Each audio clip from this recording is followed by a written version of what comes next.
Peace, hold up you. I just woke up. I wasn't able to finish the video last night because the camera wasn't cooperating, the loading wasn't cooperating, and I went to sleep, and I've been sleeping off and on all of this morning. But what I wanted to do was hit a couple of points. If you're still struggling to prove yourself to others, more than likely you're still caught up in ego. You're still caught up in what the system tells you you need to do. You're still playing by the systematic rules. And there's nothing wrong with that. It's still freezing. It sucks. There's nothing wrong with doing that, but just understand and be very aware.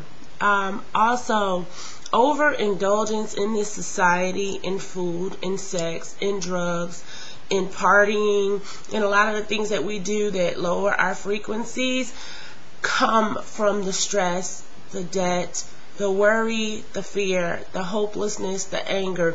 Those emotions unchecked within us cause us to begin to reach out and overindulge in things to try to suffice or feed or cure that ailment. I hate to use the word ailment for that because it just doesn't seem to fit the word that I want to use, but it'll work. Ailment, when only divine love and walking in your divine nature and self and knowing yourself cures those things. I also want to talk about being alone is not bad. I don't care how many movies you watch with the pitiful, lonely person, because we get this image of being alone as being pitiful, sad. Excuse me, bitch. No one loves you. No one cares. No. Alone should be something that you should find a little alone time every day to be silent. Silence isn't bad either. I was in Walmart last night and I was watching a lady walk around with the little radio. You know, now all the phones are also MP3 players. Like, there's a science to that. Most of us won't catch it because we think we need to be entertained every moment. We think we need to hear something every second. We think we need to be talking to another physical being every minute. We think we need to be eating or drinking or doing something every second. We have not learned how to be and how important it is in being.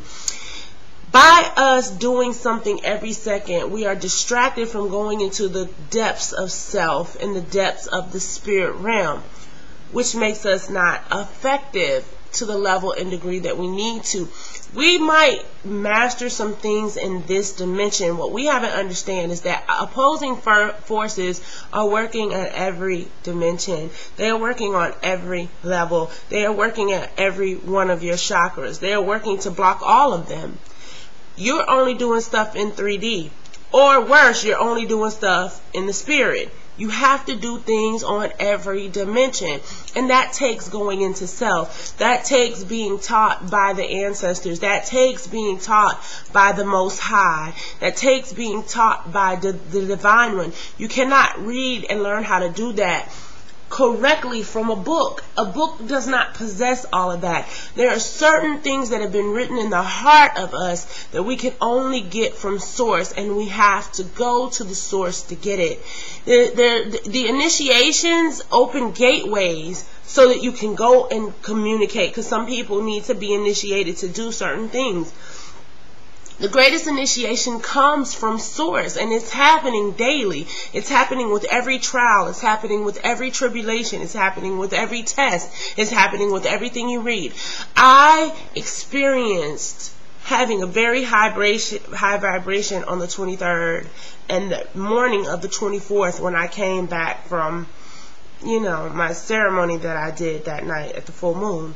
I was very high vibrationally, and you know, negative, stupid, menial information is very appealing to the physical psyche, especially for someone like me who wants to discover and understand and pick apart everything, because I want to know why this person wants to do this and why this person said that and what is lying under that thing. So I can be very curious, and I can be very Sherlock Holmes-esque when it comes to things, which is I want to investigate. Well, in my investigations, I listened to some things. I indulged in some conversations that really didn't help my vibration. And what I wanted to say, because we're in this room, when you bring your vibration up, it takes more effort to bring your vibration up than it does to bring it back down. For one, you're used to vibrating at a lower frequency, so that's natural and commonplace to you. We have to learn how to vibrate at the higher frequencies, and that takes practice and retraining the mind and the body to be able to submit to and go with the flow of the universe. Because we've been taught to resist everything. That's why people have such a hard time loving. We're so resistant and rebellious. For one, we've been damaged a lot. But for two, because we're taught, you know, push, push, push, push, go, go, go, go. And just watching people walk around with these radios, and I'm like, you don't even get the trick. The trick is to keep you from hearing yourself really grow, and even realizing you even have to grow. That's why I tell people who are very knowledge driven, knowledge is a beautiful thing, but knowledge is still tangible and it's still 3D. Some of the knowledge that you need to know, the intelligence that you need to know, needs to be a divine intelligence where there is no book proof to back up what you're saying. Most of what I say, I have not read from some book. Like, I didn't get it from a book, but it makes perfect sense. And there are certain things that the ancestors and spirit guides and ascended masters and teachers want to give you, and angels or whatever you want to call them, and they cannot give it to you because you got a book in your way, a book that's keeping you from receiving the divine revelations that have not yet been written, that may need to be written through you, may need to be manifested through you, may need to be birthed through you. So we got to get to a place where we understand what the distractions do. Be careful what you read, what you listen to, who you talk to. Your vibration can be brought down very quick. I'm wrapping up now. Knowledge is tangible, so therefore it makes us comfortable. It fits into the 3D scheme of everything. It's something we can touch, taste, see, sight, feel, whatever. That needs to be within. See here, know here, not here.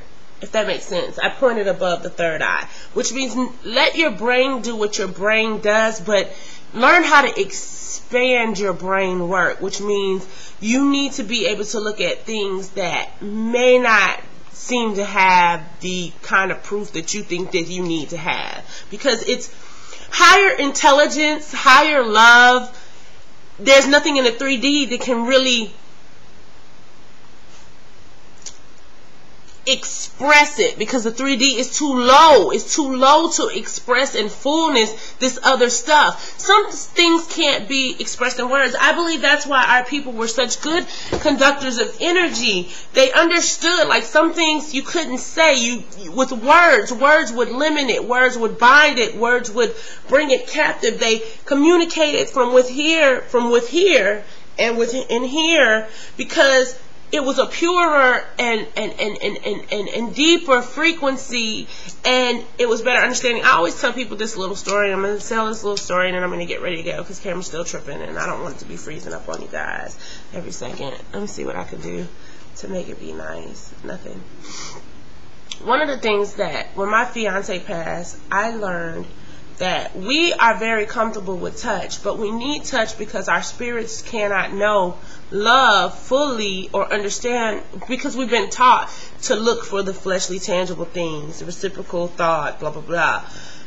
But true love, divine love, when it's moving the way that it needs to move, really requires no touch. It requires no words. So, you know, everybody has this vision. In heaven, we'll be holding hands, dancing, and singing. I say, in heaven, I did that. Y'all can't see it because it's freezing, blah, blah. But in heaven, you won't need to hold hands, because, I mean, you could if you wanted to, but you wouldn't need to, because you'd be all spirit, and you'd be able to know the spirit frequency, and you would be able to look into your loved one's heart and automatically understand how much they love you. They wouldn't have to show it, because you would know it. So what we need to do at this time, during this season, is learn how to know beyond the physical what is, if that makes any sense. And that requires divinity. And every time you indulge it, and balance, we need balance. I see a lot of people that are very powerful, very knowledgeable, but they are so out of balance because they're not doing self-work. They're not healing the wounds from their past. They're not healing the sexual abuse. They're not healing the rapes. They're not healing the being cheated on. They're not healing their mother and father abandoning them. They're not healing not feeling pretty enough, not having enough, being homeless. They're not healing these things that has brought up emotional issues.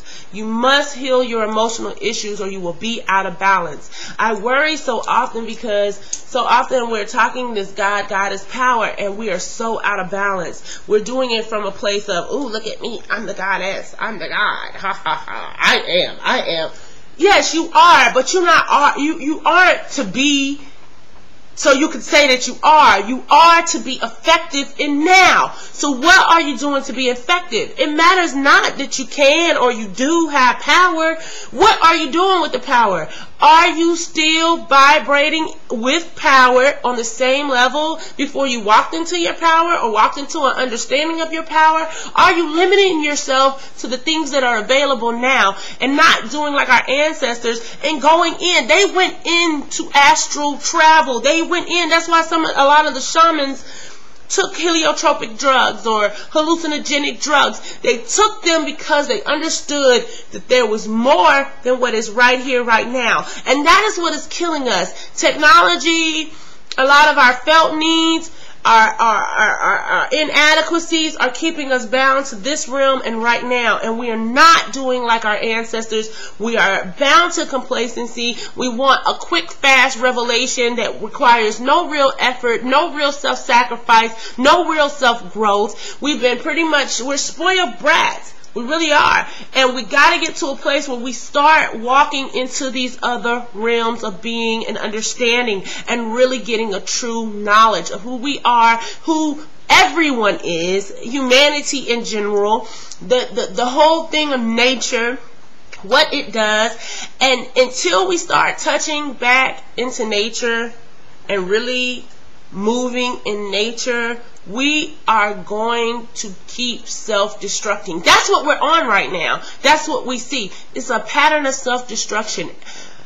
You know, I listen to people, talk about sex as if, it's just something you do, well, I need this. No, you don't need this. You don't need sex when it's becoming a drug. It's the same thing as crack cocaine. It is not good for the being if you're not using it the way it was meant to be used, which is with your divine counterpart, birthing, creating, and becoming divine. It should be a healing thing. Not something when you walk away, you've lost self, but that you've gained more of yourself. You cannot do that just with anybody having sex any old kind of way. Your mouth, guard your mouth, what's coming out and what's going into your being. Be careful. All of this news, I don't care on what it is on. Be careful how much negativity you're taking in. I don't care if it's really going on. You know what's really going on. If you are awakened, you already know the system's tricks. Now it's time to start counteracting the system's tricks, which means somebody has to get to a place where they say, hey, let's really be divine here. I'm going to operate in divine love, and I'm going to do what it takes to begin to be maneuver and shift. That's what I love about that story, Pray the Devil Back to Hell. Those women dedicated 2 years of their life. For all the conscious people I know, how many of you will be willing to give up your job to do this? See, that's what I mean. How many unplugging, trusting the flow of the universe to provide your needs? How many of us are willing to do that? I'm guilty myself. I probably need to be doing something other than what I'm doing right now. I really need to be dedicating myself to these kind of messages. I really need to be dedicating myself to writing like I need to write. I need to dedicate myself to be able to be available when messages come from me. Right now I'm not fully available. I'm growing into it because I'm ready now. I'm tired of running from my calling, and I'm tired of of just being pushed around by the system and the world structure, which is so limited in its ability to push me around, because I'm a goddess. We're God beings. So let's be God beings. I really want to encourage you to start looking and saying, what would it be like if you couldn't communicate on the computer? Would you be willing to be God if you couldn't do that? And honestly, if we get our minds and our hearts and we really start working our chakra and our energy, we wouldn't even need this kind of technology. We need this is artificial. This is an artificial means of telepathic kind of communication, for lack of better word.